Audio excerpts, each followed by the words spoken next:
ಒಬ್ಬ ಕಣ್ಣಿಲ್ಲದ ವ್ಯಕ್ತಿ ಸತತ 64 ವರ್ಷಗಳ ಕಾಲ ಸ್ವಂತ ಶಕ್ತಿಯಿಂದ ಅಂಧ ಮಕ್ಕಳಿಗಾಗಿ ಆಶ್ರಮ ನಡೆಸಿದ್ದು, ಸಾವಿರಾರು ವಿದ್ಯಾರ್ಥಿಗಳಿಗೆ ವಿದ್ಯಾದಾನ ಮಾಡಿದ್ದು, ನಾಡಿನ ಮೂಲೆ ಮೂಲೆಗಳಲ್ಲಿ ಸಾತ್ವಿಕತೆಯ ಪ್ರಚಾರ ಮಾಡಿದ್ದು ಚರಿತ್ರೆಯಲ್ಲಿ ಕಂಡುಬರದ ವಿಷಯ. ಆದರೆ ಇಲ್ಲೊಂದು ಸಜೀವ ಉದಾಹರಣೆ ಇದೆ.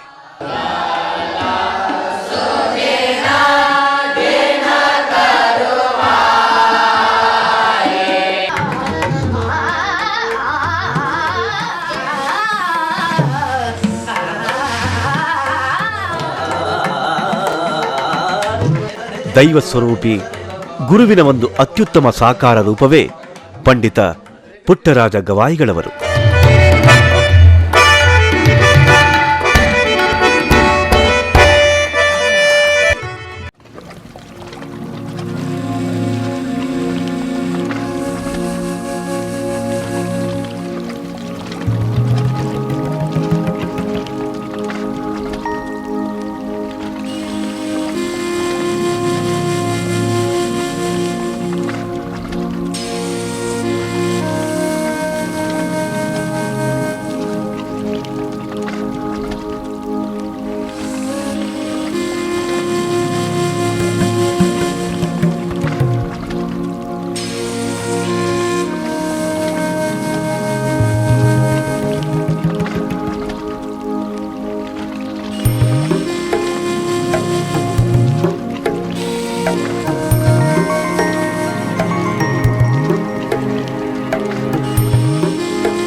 ಅವರು ಈ ಮಠನ ಸ್ಥಾಪನೆ ಮಾಡಿದ್ರು. ದೆನ್ ಅವ್ರು ಆದ್ಮೇಲೆ ಅವ್ರ ಕಾಲಾನಂತರ ಪುಟ್ಟರಾಜ ಗವಾಯಿಗಳು ಬಂದ್ರು. ಅವ್ರ ಶಿಷ್ಯರು ಅವ್ರ ಕೈ ಒಳಗೆ ಕಲ್ತಂತವ್ರು ಅವರು. ಬಟ್ ಅವರು ಕಣ್ಣುಗಳು ಯಾರಿಗೂ ಕಣ್ಣಿಲ್ಲ. ಅವಾಗ ಪಂಚಾಕ್ಷರಿ ಗವಾಯಿಗಳು ಪಂಚಾಕ್ಷರಿ ಗವಾಯಿಗಳು ಕೂಡ ಕಣ್ಣಿಲ್ಲ, ಇವರಿಗೂ ಪುಟ್ಟರಾಜ ಗವಾಯಿಗಳು ಕೂಡ ಕಣ್ಣಿಲ್ಲ. ಕಾರಣ ಅವ ಬೈ ಬರ್ತ್ ಅವ್ರು By birth blind. ಆಮೇಲೆ ಇವಾಗ ಪಂಚಾಕ್ಷರಿ ಗವಾಯಿಗಳು ಬೈ ಬರ್ತ್ ಬ್ಲೈಂಡ್. ಅವರು ಗುರುಗಳು ಅದೇ ಪಂಚಾಕ್ಷರಿಗಳು ಫಸ್ಟ್ ಅವರೇ ಫಸ್ಟ್ ಅವರು ಅವರಿಗೆ ಬೈ ಬರ್ತ್ ಬ್ಲೈಂಡ್ ಅವರು. ಆಮೇಲೆ ಅವರಿಗೆ ಹಾನಗಲ್ ಕುಮಾರಸ್ವಾಮಿಗಳು ಅಂತ ಒಬ್ರು ಇವರು ಎಲ್ಲಿ ಹಾನಗಲ್ದವರು ಶಿವಯೋಗ ಮಂದಿರದವರು. ಓಕೆ, ಅವರು ಕರ್ಕೊಂಡು ಬಂದು ಇವ್ ಕಣ್ ಕಾಣದೇ ಇರೋರಿಗೆ ಏನು ಇಲ್ಲ ಅನ್ನೋ ಹೊರಗಿರಬಾರ್ದು, ನಿಮ್ಗೂ ಒಂದು ಕಲೆ ಆಗ್ಲಿ ಅಂತ ಅವ್ರು ಏನ್ ಮಾಡಿದ್ರು, ಮ್ಯೂಸಿಕ್ ಅನ್ನ ಕಲಿಸಿದ್ರು. ಯಾರು ಪಂಚಾಕ್ಷರಿ ಗುರುಗಳಿಗೆ. ಅಂದ್ರೆ ಅವ್ರಿಗೆ ಮ್ಯೂಸಿಕ್ ಬರಲ್ಲ ಹಾನಗಲ್ ಕುಮಾರಸ್ವಾಮಿಗಳಿಗೆ. ಅವರು ಇನ್ನೊಬ್ಬರನ್ನ ಟೀಚರ್ ಇಟ್ಟು ಅದನ್ನ ಅವ್ರಿಗೆ ಹೇಳ್ಕೊಟ್ಟ ನಂತರ ಇದು ಅಲ್ಲಿ ಸಂಸಾರದ ಮಠ ಅಲ್ಲ, ಅದು ಸನ್ಯಾಸಿಗಳ ಮಠ. ಇಲ್ಲಿ ಕುಮಾರಸ್ವಾಮಿಗಳು ಹಾನಗಲ್ದವರು. ಓಕೆ, ಶಿವಮಂದಿರದೊಳಗೆ ಅದು ಸನ್ಯಾಸಿಗಳ ಮಠ. ಇದು ಸಂಸಾರಿಗಳಾಗ್ಬೋದು, ಇದು ಸನ್ಯಾಸಿಗಳಾಗ್ಬೋದು. ಇಲ್ಲಿ ಇದ್ಕೊಂಡು ಕಲ್ತು ಔಟ್ ಸೈಡ್ ಹೋಗಿ ನಾವು ಮ್ಯಾರೇಜ್ ಕೂಡ ಆಗ್ಬೋದು. ಓಕೆ, ಹಂಗಾಗಿ ಅಲ್ಲಿ ಏನಾಯ್ತು, ಇದು ಅವರಲ್ಲಿ ಸ್ವಲ್ಪ ಏನಪ್ಪ ಅಂದ್ರೆ ಸನ್ಯಾಸಿಗಳ ಸಂಖ್ಯೆ ಜಾಸ್ತಿ ಆಗ್ತಾ ಇರ್ತದಲ್ಲ, ಸೊ ಅವರಿಗೆ ಅದು ಡಿಸ್ಟರ್ಬೆನ್ಸ್ ಆಗ್ತಾ ಇತ್ತು. ಅದಕ್ಕೆ ಅವ್ರು ಏನ್ ಮಾಡಿದ್ರು, ನೀವು ಒಂದು ನಿಮ್ ಕಾಲದಲ್ಲಿ ನೀವು ಇಟ್ಕೊಂಡಿದಿರಲ್ಲ, ಇವಾಗ ನಿಮ್ಗೊಂದು ಕಲೆ ಕಲಿಸಿದೀವಲ್ಲ, ನೀವು ಬ್ಲೈಂಡ್ ಇರ್ಬೋದು, ನಿಮ್ಗೊಂದು ಕಲೆ ಅನ್ನೋದು ಇದೆಯಲ್ಲ, ನೀವು ಔಟ್ ಸೈಡ್ ಹೋಗಿ ಬದುಕ್ರಿ ಅಂತ ಅವರು ಏನ್ ಮಾಡಿದ್ರು, ಕಳಿಸಿದ್ರು. ಓಕೆ, ಅವ್ರಿಗೆ ಮನಸ್ಸಿರ್ಲಿಲ್ಲ, ಆಡಳಿತ ಮಂಡಳಿ ಏನೋ ಒಂದು ಇರುತ್ತೆ. ಓಕೆ, ಅವಾಗ ಅವರು ಏನ್ ಮಾಡಿದ್ರು, ಸಂಚಾರ ಪಾಠಶಾಲೆ ಅಂತ ಮಾಡಿದ್ರು. ಪ್ರತಿಯೊಂದು ಹಳ್ಳಿಗೆ ಹೋಗಿ ಅಲ್ಲಿ ಇದ್ಕೊಂಡು ಸಂಗೀತ ಪಾಠನ ಹೇಳ್ಕೊಡ್ತಾ ಹೋಗ್ತಾ ಇದ್ರು. ಅಲ್ಲಿಂದ ಭಿಕ್ಷೆ ಬೇಡಿ ಆ ಹುಡುಗರಿಗೆ ಸಾಕ್ತಾ ಇದ್ರು. ಈ ತರ ಇದ್ದು ಅವ್ರಿಗೆ ಒಂದು ನೆಲೆ ಬೇಕಾಗಿತ್ತು. ಇಲ್ಲಿ ಬಸರಿಗಿಡದ ವೀರಪ್ಪಜ್ಜ ಅಂತ ಒಬ್ರು ಇದ್ರು. ಅವರಿಗೆ 3 ಎಕರೆ ಜಮೀನು ಇದೇ ಜಮೀನು. ಅವ್ರು ಏನ್ ಮಾಡಿದ್ರು, ನೀವು ಅಲ್ಲಿ ಇಲ್ಲಿ ಹೋಗೋದು ಬೇಡ, ಯಾಕಂದ್ರೆ ಇವರಿಗೆ ಪೂಜೆ ಟೈಮಿಂಗ್ ಇರುತ್ತೆ. ಪೂಜೆ ಆಗದೇನೆ ಒಂದು ಹನಿ ನೀರು ಕೂಡ ಕುಡಿಯಂಗಿಲ್ಲ. ಓಕೆ, ಆಮೇಲೆ ಪಾಠ ಕೂಡ ಹೇಳ್ಬೇಕು. ಆಮೇಲೆ ಹ್ಯಾಂಡಿಕ್ಯಾಪ್ಟ್ ಮಕ್ಕಳು ಇವ್ರನ್ನೆಲ್ಲ ಇಟ್ಕೊಂಡು ನೀವು ಒಬ್ರು ಹ್ಯಾಂಡಿಕ್ಯಾಪ್ಟ್ ಆಗಿ ಇಷ್ಟೆಲ್ಲ ಕಷ್ಟ ಪಡ್ತಿದ್ರೆ ನಮ್ಮಂತವ್ರು ನಾವೇನು ಮಾಡತ್ತಿಲ್ಲ ಅಂತ ತಿಳ್ಕೊಂಡು ಅವ್ರೇನ್ ಮಾಡಿದ್ರು, 3 ಎಕರೆ ಜಮೀನ ದಾನವಾಗಿ ಕೊಟ್ಟರು. ಈ ಜಾಗನ ದಾನ ಕೊಟ್ಟರು ಅವ್ರಿಗೆ. ಅವಾಗ ದಾನ ಕೊಟ್ಟಾಗ ಏನಾಯ್ತು, ಅವರು ಸಣ್ಣದೊಂದು ಬಿಲ್ಡಿಂಗ್ ನ ಕಟ್ಟಿದ್ರು. ಮಾಡಿ ಆ ಹುಡುಗರಿಗೆ ಅಲ್ಲಿ ಇಟ್ಟು ವಿದ್ಯಾರ್ಥಿಗಳಿಗೆಲ್ಲರಿಗೂ ಅವ್ರಿಗೆ ಇದು ಉಚಿತ ಪಾಠಶಾಲೆ ಅಂತ ಮಾಡಿದ್ರು. ಅವ್ರು ಸಂಗೀತ ಹೇಳ್ಕೊಡ್ತಾ ಇದ್ರು. ಬರೀ ಅವಾಗೆಲ್ಲ ಜಸ್ಟ್ ಸಂಗೀತ ಅಷ್ಟೇ ಇತ್ತು, ಮತ್ತೆ ಏನಿದ್ದಿಲ್ಲ. ವೈದಿಕ ಸಂಗೀತ, ಸಂಸ್ಕೃತ ಸಂಗೀತ ಅಷ್ಟೇ ಇತ್ತು. ಆಮೇಲೆ ಏನಾಯ್ತು, ಕಾಲಾನಂತರ ಅಲ್ಲಿ ಪುಟ್ಟರಾಜ ಗವಾಯಿಗಳು ಅವರು ಶಿಷ್ಯರಾಗಿ ಬಂದ್ರು. ಅವರು ಮಿಡ್ಲ್ ಬ್ಲೈಂಡ್, ಅವರು ಬೈಬಲ್ ಅಲ್ಲ, ಸ್ವಲ್ಪ ಇಲ್ಲ, ಮೊದಲು ಕೂಸಿದ್ದಾಗ ಚೆನ್ನಾಗಿರುತ್ತೆ. ಅವರಿಗೆ ಒಂದು ಕಣ್ಬೇನೆ ಅಂತ ಬರುತ್ತೆ, ಒಂದು ಪೊರೆ ತರ ಬರುತ್ತೆ. ಅವಾಗ ಅಲ್ಲಿ ಯಾರೋ ಹಳ್ಳಿಯಲ್ಲಿ ಹುಳ ಹಾಕಿದ್ರೆ ಪೊರೆ ತಿನ್ನುತ್ತೆ ಅಂತ ಹೇಳಿದ್ರು. ಅದನ್ನ ಮಾಡಿದ್ರು ಅವರು. ಬಟ್ ಬೈ ಮಿಸ್ಟೇಕ್ ಏನಾಗ್ಬಿಡ್ತು, ಗುಡ್ಡಿನ ತಿಂದ್ಬಿಡ್ತು ಹುಳ. ಅವಾಗ ಅವ್ರು ಬ್ಲೈಂಡ್ ಆಗ್ಬಿಟ್ರು. ಬ್ಲೈಂಡ್ ಆದ ತಕ್ಷಣ ಏನ್ ಮಾಡಿದ್ರು, ಅವರಿಗೆ ಇಲ್ಲಿ ಅವ್ರ ಸೋದರ ಮಾವ ಚಂದ್ರಶೇಖರಯ್ಯನವ್ರು ಅಂತ, ಅವರು ಇಲ್ಲಿಗೆ ಕರ್ಕೊಂಡು ಬಂದ್ರು. ಅವ್ರಿಗೆ ಇಲ್ಲಿಗೆ ಮಠಕ್ಕೆ ಪಂಚಾಕ್ಷರಿ ಗವಾಯಿಗಳ ಕೈ ಕರ್ಕೊಂಡು ಬಂದು ಅವರಿಗೆ ಸಂಗೀತ ಕಲೆ ಕಲಿಸಿದ್ರು. ಅವ್ರು ಸಂಗೀತ ಕಲ್ತರು, ಸಾಂಸ್ಕೃತಿಕ ಕಲ್ತರು. ಆಮೇಲೆ ಬುಕ್ಸ್ಗಳು ಬರೆಯೋದಾಯ್ತು. ಎಲ್ಲಾ ತರದ ವಾದ್ಯಗಳು ಅವ್ರು ನೋಡಿಸ್ತಾ ಇದ್ರು. ಪ್ರತಿಯೊಂದು ವಾದ್ಯನೂ ಅವ್ರು ನೋಡಿಸ್ತಾ ಇದ್ರು, ಇಲ್ಲ ಅನ್ನೋಂಥದ್ದು ಇದಿಲ್ಲ. ಓಕೆ, ಅವಾಗ ನೆಕ್ಸ್ಟ್ ಏನಾಗ್ಬಿಡ್ತು, ನಮ್ಮ ಮಠದಲ್ಲಿ ಸಾಲ ಕೂಡ ಆಯ್ತು. ಸಾಲ ಯಾಕಂದ್ರೆ ಇವಾಗ ವಿದ್ಯಾರ್ಥಿಗಳಿಗೆ ಕಲಿಸ್ಬೇಕಾದಾಗ ಅವಾಗ ದೇಣಿಗೆ ಈ ಲೆವೆಲಿಗೆ ಬರ್ತಾ ಇರಲಿಲ್ಲ. ಸೊ ಹಂಗಾಗಿ ಸಾಲ ಕೂಡ ಆಯ್ತು. ಅವಾಗ ನಾಟಕ ಬರಿತಾ ಇದ್ರು ನಮ್ಮ ಗುರುಗಳು. ನಾಟಕ ಬರೆದು ಅದನ್ನೇ ನಾಟಕ ನಮ್ಮ ವಿದ್ಯಾರ್ಥಿಗಳ ಕಡೆಯಿಂದನೇ ಆಡ್ಸಿದ್ರು. ಅಂದ್ರೆ ಬರೀ ಹೆಣ್ಮಕ್ಳು ಕೂಡ ಇದೆ. ಅದು ಆ ನಾಟಕ ಕಂಪ್ನಿ ಈಗೂ ಕೂಡ ಇದೆ. ನಾಟಕ ಕಂಪನಿ ಏನ್ ಹೆಸರು? ಅದು ಕುಮಾರೇಶ್ವರ ಅಂತ ಇದೆ, ಉಪಪೋಷಿತ ಅಂತ ಇದೆ. ಇದೆ ಅಂದ್ರೆ ಇವಾಗ ಹಳ್ಳಿ ಹೋಗ್ತಾರೆ, ಬಟ್ ಅದ್ರದ್ದೆಲ್ಲ ಮೂಲ ಇದೆ. ಆಮೇಲೆ ನೆಕ್ಸ್ಟ್ ಏನಾಗ್ಬಿಡ್ತು, ಅವರು ಸಾಧನೆ ಮಾಡಿದ್ರು. 97 ವರ್ಷ ಅವ್ರು ಬದುಕಿದ್ರು. ಅವ್ರ ನಂತರ ಕಲಾಯ ಗುರುಗಳು ಬಂದ್ರು, ಕಲಾಯಜರು ಅಂತ. ಅವರು ಇವಾಗ ನಡ್ಸ್ಕೊಂಡು ಹೋಗ್ತಾ ಇದ್ದಾರೆ. ಸುಮಾರು ಇವಾಗ ಒಂದು 12 ವರ್ಷ ಮೇಲಾಯ್ತು. ಅವ್ರ ಇದ್ರಲ್ಲೇ ನಡೀತಾ ಇದೆ. ನೆಕ್ಸ್ಟ್ ಇವಾಗ ಬರ್ತಾ ಏನಾಗ್ಬಿಡ್ತು, ಇವಾಗ ಬರೀ ಸಂಗೀತಕ್ಕೆ ಒಂದೇ ಮೀಸಲಾತಿ ಇಟ್ರೆ ಎಲ್ಲ ಹುಡುಗರು ಬರೀ ಸಂಗೀತ ಅಷ್ಟೇ ಜೀವನ ಆಗಲ್ಲ. ಬೇಸಿಕ್ ಅವರಿಗೆ ಸಾಲಿ ಬೇಕು. ಈಗ ಸಂಗೀತ ಅಂದ್ರೆ ಸೈಡ್, ಇವಾಗ ಹಾಬೀಸ್ ಅದು ಒಂದು. ಇವಾಗ ಡ್ರಾಯಿಂಗ್ ಆಗಿರ್ಬೋದು, ಅಥವಾ ಸಂಗೀತ ಆಗಿರ್ಬೋದು, ಇನ್ನಿತರ ಏನೇ ಕಲೆ ಆಗಿರ್ಬೋದು, ಅದೊಂದು ಹಾಬೀಸ್ ಅಷ್ಟೇ. ಅದು ಜೀವನಕ್ಕಲ್ಲ. ಜೀವನಕ್ಕಾಗಿನೇ ಬರೀ ಅದೇ ಅಂತಂದ್ರೆ ಅದ್ರೊಳಗನೆ ಸಾಧನೆ ಮಾಡ್ಬೇಕಾಗುತ್ತೆ. ಯಾಕಂದ್ರೆ ಇವಾಗ ಎಷ್ಟೋ ಜನ ಇದ್ದಾರೆ, ಅಂತ ನಾನು ಹೇಳಲ್ಲ. ಇವತ್ತು ವೆಂಕಟೇಶ್ ಗವಾಯಿಗಳು ಆಗಿರ್ಬೋದು, ಕುಮಾರದಾಸರಾಗಿರ್ಬೋದು, ಬಹಳಷ್ಟು ಜನ ಇದ್ದಾರೆ. ಇಲ್ಲ ಇಲ್ಲಿ ವೆಂಕಟೇಶ್ ಗವಾಯಿಗಳು ಆಗೋದ್ರು, ಬಹಳಷ್ಟು ಜನ ಆಗೋಗಿದ್ದಾರೆ. ಇವಾಗ ಕೂಡ ನ್ಯಾಷನಲ್ ಲೆವೆಲಲ್ಲಿ ಅವರು ಮಾಡ್ತಾರೆ, ಸಿಂಗಿಂಗ್ ಮಾಡ್ತಾರೆ. ಓಕೆ, ಆದರೆ ಇವಾಗ ಎಲ್ರಿಗೂ ಅದೇ ಥರ ಆಗಲ್ಲ. ಸೊ ಹಾಗಾಗಿ ಏನಾಗ್ಬಿಡ್ತು, ಇವರಿಗೆ ಎಜುಕೇಶನ್ ಕೂಡ ಕೊಡೋಣ ಅನ್ನೋ ಉದ್ದೇಶದಿಂದ ಇಲ್ಲಿ ಏನು ಮಾಡಿದ್ರು, 1ನೇ ಕ್ಲಾಸಿಂದ 10th ತಂದರು. ಆಮೇಲೆ ಅಪ್ ಟು PU ತಂದರು, ಡಿಗ್ರಿ ತಂದರು, ಇವಾಗ ಮಾಸ್ಟರ್ ಡಿಗ್ರಿ ಕೂಡ ತಂದಿದ್ದಾರೆ. ಈ ಥರ ಎಲ್ಲ ಅವರಿಗೆ ಈ ಕಡೆ ಸ್ಕೂಲ್ನೂ ಆಗಲಿ, ಈ ಕಡೆ ಸಂಗೀತ ಕಲೆನೂ ಆಗಲಿ ಅನ್ನೋ ಉದ್ದೇಶದಿಂದ ಈ ಥರ ಎಲ್ಲ ನಡ್ಕೊಂಡು. ನನ್ನ ಹೆಸರು ಮಾಂತಯ್ಯ ಅಂತ. ನಮ್ಮದು ಬೀದರ್, ಕರ್ನಾಟಕದ ಕಿರೀಟ ತುದಿ. ಅಲ್ಲಿ ಈ ತರ ಮಠಗಳಿಲ್ವಾ? ಇದೆ, ಬಟ್ ಏನಂತಂದ್ರೆ ಮ್ಯೂಸಿಕ್ಕಿಗೆ ಇದು ಒಂದೇ ನಮಗೆ ತಿಳಿದ ಮಟ್ಟಿಗೆ. ನೀವು ಕಲಿತಾ ಇದ್ದೀರಾ ಮ್ಯೂಸಿಕ್? ಮ್ಯೂಸಿಕ್ ಎಷ್ಟು ವರ್ಷ ಕಲ್ತ್ರು ನೀವು ಕಲಿತಾ ಇದ್ದೀರಾ? ಇವಾಗೆಲ್ಲ ನಾವು ನಮ್ದು ಮುಗಿದಿದೆ, ಅಂದ್ರೆ ನಾನು ವಿದ್ವತ್ ಮುಗಿದಿದೆ, ಮಾಸ್ಟರ್ ಡಿಗ್ರಿ ಆಗಿದೆ ನಮ್ದು ಮ್ಯೂಸಿಕಲ್ಲಿ. ಮ್ಯೂಸಿಕಲ್ಲಿ ನಾನು ಮಾಸ್ಟರ್ ಡಿಗ್ರಿ ಆಗಿದೆ. ಸ್ಕೂಲಲ್ಲಿ ಕೂಡ ಡಿಗ್ರಿ ಆಗಿದೆ ನಮ್ಮದು. Actually school Bangalore university yes, ಅಲ್ಲೇ ಓದಿದ್ದೆ ನಾನು. ಆಮೇಲೆ ನೆಕ್ಸ್ಟ್ ಇಲ್ಲಿ ಬಂದು ಮ್ಯೂಸಿಕ್ ಎಲ್ಲ ಇಲ್ಲಿ ಮಾಡ್ಕೊಂಡಿದ್ದೀನಿ ನಾನು. ಇವಾಗ ಮ್ಯೂಸಿಕ್ ಅಂತಂದ್ರೆ ನಾವು ಅವಾಗ ಬಂದು ಹೇಳ್ಸ್ಕೊತಾ ಇರ್ತೀನಿ, ಯಾಕಂದ್ರೆ ನಾವು ಸೀನಿಯರ್ ಹುಡುಗರಿಲ್ಲ. ಓಕೆ, ಹಂಗ ನೀವು ಸೀನಿಯರ್ ಆಗಿದ್ದೀರಿ. ಇವಾಗ ಎಷ್ಟೋ ಕಡೆ ಹಾಸ್ಟೆಲಲ್ಲಿ ಆಗಲಿ, ಮಠದಲ್ಲಿ ಆಗಲಿ, ದೇವಸ್ಥಾನದಲ್ಲಿ ಏನು ಮಾಡ್ತಾರೆ, ನಿಮ್ದು ಮುಗಿತಾ ಅಷ್ಟೇ, ಹೋಗ್ತಾ ಇರ್ಬೇಕು ಅಷ್ಟೇ. ಇಲ್ಲಿ ಹಂಗೆ ಇರಲಿಲ್ಲ. ಇವಾಗ ನಿಮ್ಗೆ ಮುಗಿತಲ್ಲ, ಮತ್ತೊಬ್ರಿಗೆ ಅವಕಾಶ ಇದೆ, ಆಮೇಲೆ ನಾನು ಹೆಚ್ಚಿಗೆ ಕಲಿಬೇಕು ಅನ್ನೋ ಆಸಕ್ತಿ ಇತ್ತು ಅಂದ್ರೆ ಬಂದು ಹೇಳ್ಸ್ಕೊಂಡು ಹೋಗ್ಬೋದು, ಏನು ತೊಂದರೆ ಇಲ್ಲ, ಅದಕ್ಕೇನು ಅಬ್ಜೆಕ್ಷನ್ ಇಲ್ಲ. ನೀವು ಸಾಯೋವರೆಗೂ ಹೇಳ್ಸ್ಕೊಂಡ್ರು ಅವ್ರು ಬೇಡ ನಮ್ಗೆ. ಆಮೇಲೆ ಎಸ್ಪೆಷಲಿ ಹ್ಯಾಂಡಿಕ್ಯಾಪ್ಟಿಗಂತೂ ಅವ್ರು ಕಲ್ತು ಹೊರಗಡೆ ಹೋಗಲ್ಲಪ್ಪ, ನಾನು ಇಲ್ಲೇ ಇರ್ತೀನಿ ಅಂದ್ರೂ ಕೂಡ ಇಟ್ಕೊಂಡು ಅವ್ರು ಯಾರಿಗೂ ನೀವು ಹೋಗ್ರಿ ಅನ್ನೋ ಮಾತೇ ಇಲ್ಲ. ಊಟದ ವ್ಯವಸ್ಥೆ ಹೆಂಗಿದೆ? ಬೆಳಗ್ಗೆ ಟಿಫನ್ ಇರುತ್ತೆ. ಇಲ್ಲಿ ಟಿಫನ್ ಬೆಳಗ್ಗೆ ಚಿತ್ರಾನ್ನ ಇರುತ್ತೆ, ಅಂದ್ರೆ ಪಲಾವ್ ಇರುತ್ತೆ. ಆಮೇಲೆ ಇಲ್ಲ ಆ ಥರದ್ದೆಲ್ಲ ಮೇಂಟೈನ್ ಮಾಡಲಿಕ್ಕೆ ಆಗಲ್ಲ, ಇನ್ನೂ ಆಗಿಲ್ಲ. ಇಲ್ಲ ಚಿತ್ರಾನ್ನ ಕಾಮನ್ ಚಿತ್ರಾನ್ನ, ಆಮೇಲೆ ಉಪ್ಪಿಟ್ಟು, ಆಮೇಲೆ ಇದು ಏನದ ಇಲ್ಲಿಂದ ಅವಲಕ್ಕಿ ಬರ್ತಲ್ಲ ಮಾಮೂಲಿ ರೊಟ್ಟಿನ. ಇವಾಗ ರೊಟ್ಟಿದು ನಮ್ಮಲ್ಲಿ ಮೊದಲು ಇತ್ತು, ಆಮೇಲೆ ಏನಾಯ್ತು, ಸ್ಟ್ರೆಂತ್ ಜಾಸ್ತಿ ಆಗಿರೋದ್ರಿಂದ ರೊಟ್ಟಿ ಮಾಡ್ಲಿಕ್ಕೆ ಆಗದ ಗ್ಯಾಪ್ ಆಯ್ತು.